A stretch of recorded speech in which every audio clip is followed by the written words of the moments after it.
bago dito, yung pinaka flooring niya, naka tiles na siya. Welcome to Calax. Ganda dito. Pinigula na dito. Papunta tayo sa north. Hey guys, dito tayo sa Bonifacio ng konti. And nagkaroon kayo na nice dito. Pwede magpapik. Time na wow, 6. Kalahin mo ba na sa Manila ako? Good day mga ka-Oggart TV.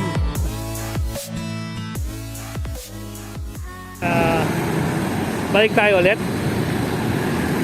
Galing tayo doon kanina sa sa Eden Garden. Ay, yung dinadaanan nun ng mga sasakyan in between ng bridge. So far, yan yung present condition dito. Marami pa rin dwellers na ang ilan-ilan na lang. Pero sa susunod na araw baka hindi na rin makita yung mga yan. So eto, lalakarin natin from Metropolitan up to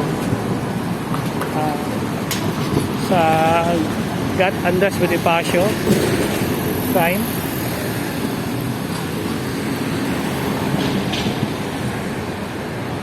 Ito yung Mehan Garden. Hindi pa rin ako nakakapasok din dito, pero before inopen na nila sa public to.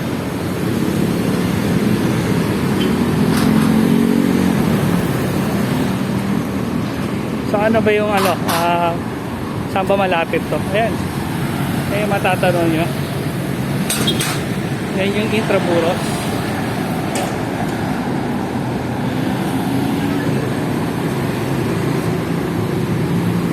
Okay.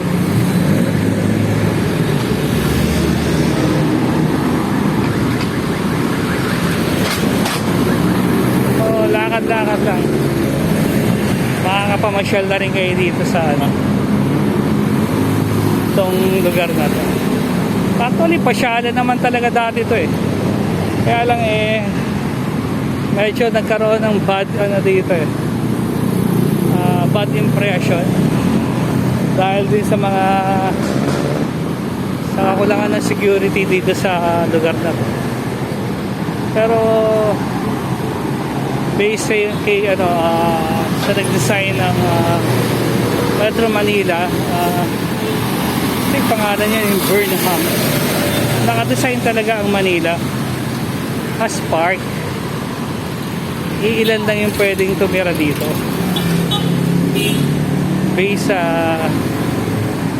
pagkaka-design na ito. Kaya yung mapapansin nyo, madaming park dito sa Manila napabayaan lang.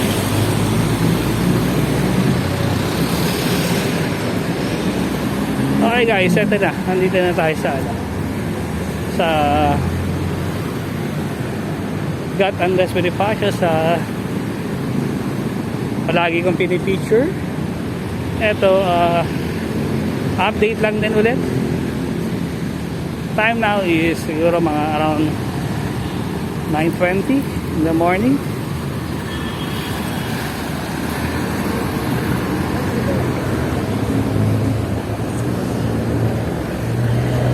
Ayan guys, ayan yung kartilya. Ayan yung bench. Doon yung Kapitolyo.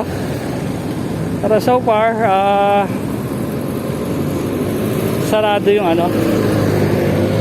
yung embedded fountain. Last time na pinicture ko dito, bukas to. Siguro may time na magbubukas to. And medyo mainit. Bukod sa naka 3 ports ako, mainit kasi sa mga Between 9 to 10 ngayon. And then, ito yung bago dito. Yung pinaka-flooring niya. Naka-tiles na siya. Ayan.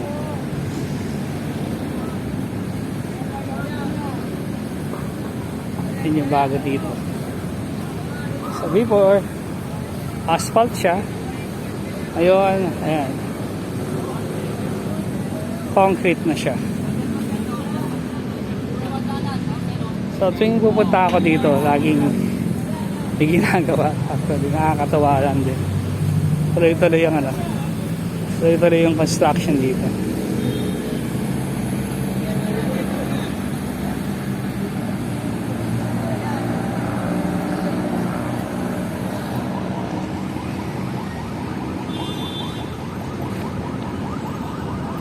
Ayan.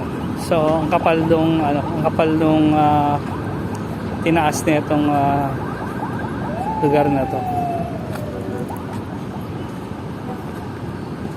So, sa halfway na sila.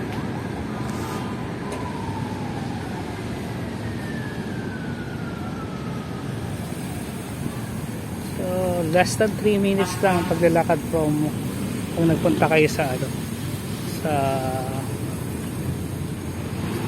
from Eden Garden Cafe up to here sa kartilya ng Katipunan, Gat and Bonifacio. So ayan yung Manila City Hall, yung lumalabas lagi si Mayor Isko. Ayan.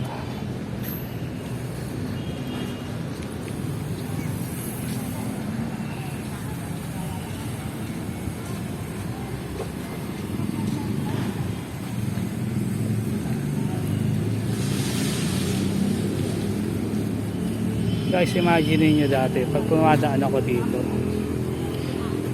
skinita na puro tindahan ng mga gadget ng cell and etc.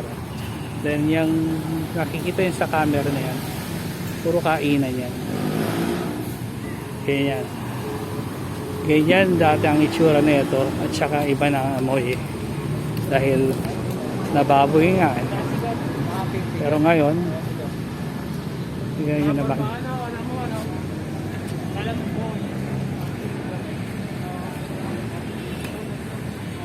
Sino ba naman mag-aakalang magagawa ito within 2 years, inunti-unti, hanggang sa naging ganito na itsura niya. And then,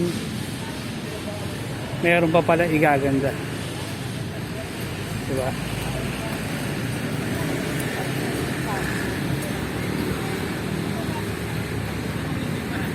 Medyo matao talaga dito. Wala pang pasok niyan. Pandemic period pa tayo. Diba? Okay. Take update ulit tayo. Ayan, may mga tables and chairs dito. Pwede ka rin umupo sa mga dito sa tulad ni ate. Ako po dun sa rock. Ayan. I think may tournament dito.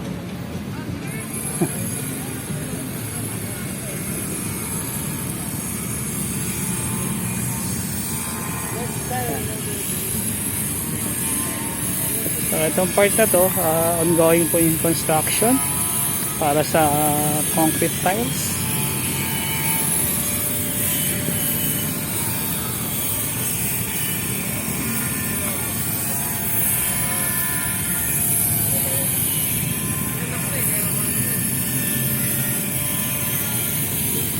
Ayan po si Gat and Bonifacio at hawak niya pa rin ang kanyang taga.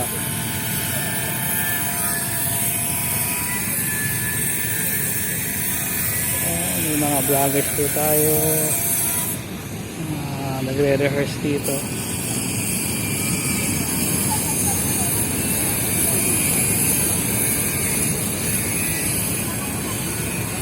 Ayan yung Kapitolyo.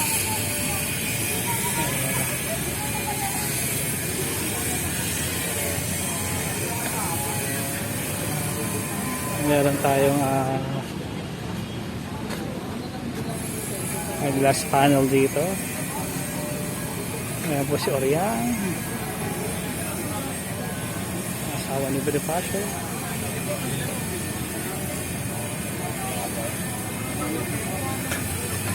Okay, ayan. Siguro last time nag-vlog ako dito, January rin. Tinitingnan ko kung ano yung magiging changes sa lugar na to. Hindi naman ako nabigo. Akala ko hindi na ma-maintain lang siya for cleanliness, pero hindi pala. Marami pa lang kulang na ilalagay dito. Madami pang ibibigay ito. So ngayon, nasa process pa rin ng rebuilding itong lugar na to.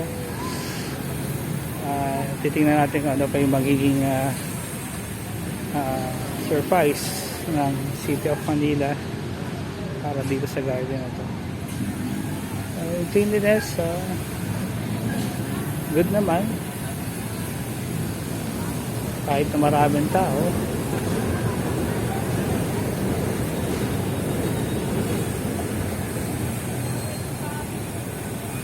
ang dami yung nagpapalipas ng oras dito. Dahil kasi may nilalakad ng documents from Manila City Hall at merong certain may time na ibigay sa inyo. Pwede kayong pahinga dito kung gusto niyo ng fresh air. Kung gusto niyo na medyo malamig, ayan, yan kayo sa loob ng mall. Okay guys, dito na lang muna. Update lang po para sa Manila. Guys, support this channel. Please subscribe. And thank you once again. This is Oggart TV. Bye.